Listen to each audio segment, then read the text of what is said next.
এই যে বড় বড় কোম্পানি, গ্রামীণ ফোন, এই ফোন সেই ফোন, এরা যে প্রতি বছর 12,000 15,000 কোটি টাকা আমার দেশ থেকে নিয়ে যায়, প্রফিট করেই নিয়ে যায়, কই এরা তো একটা হাসপাতাল বাংলাদেশে করে না?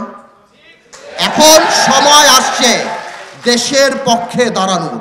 আপনি ইনকাম ট্যাক্স দিবেন, আপনি অ্যাডভার্টিজমেন্ট বানান আমার আবেগকে দিয়ে।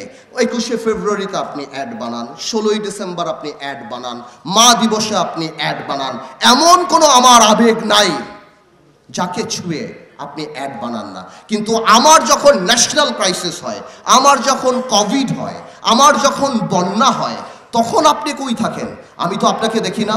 আমি পরিষ্কার করে বলে দিতে চাই, আধুনিক ইস্ট ইন্ডিয়া কোম্পানি আমরা বাংলাদেশে চাই না।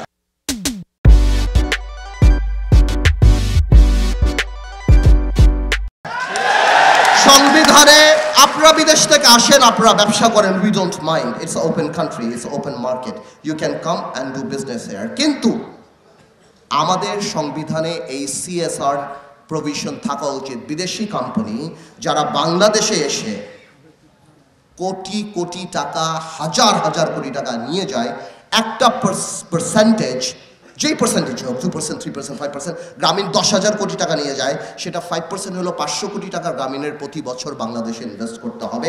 হাসপাতাল বানান, স্কুল বানান, অটিস্টিক বাচ্চাদের জন্য কিছু বানান, করেন না? আপনারা বানাতে থাকেন না? কিন্তু এই প্রভিশন থাকতে হবে যে আপনারা শুধু হাজার হাজার কোটি টাকা নিয়ে যাবেন ব্যবসার নাম করে, আর আমার দেশে কোনো কর্পোরেট সোশ্যাল রেসপন্সিবিলিটি থাকবে না, তার মানে আমরা এটা মানব না।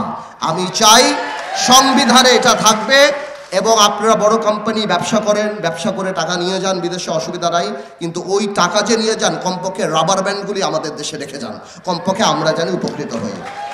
গ্রামীণ মিডিয়ার ভাইদের অনেক টাকা অ্যাড দেয়, আমি বিশ্বাস করি আমার এই গ্রামীণের এই ব্যাপারটা মিডিয়া ভাইরা বড় করে দিবে, আবার এমন যাতে না হয় আমার মিডিয়ার ভাইরা এই পার্টটা কেটেই দিল।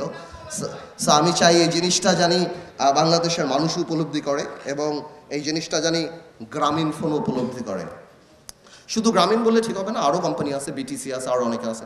গ্রামীণ যেহেতু অনেক বড় কোম্পানি, আমি সেই ব্যাপারে কথা বললাম।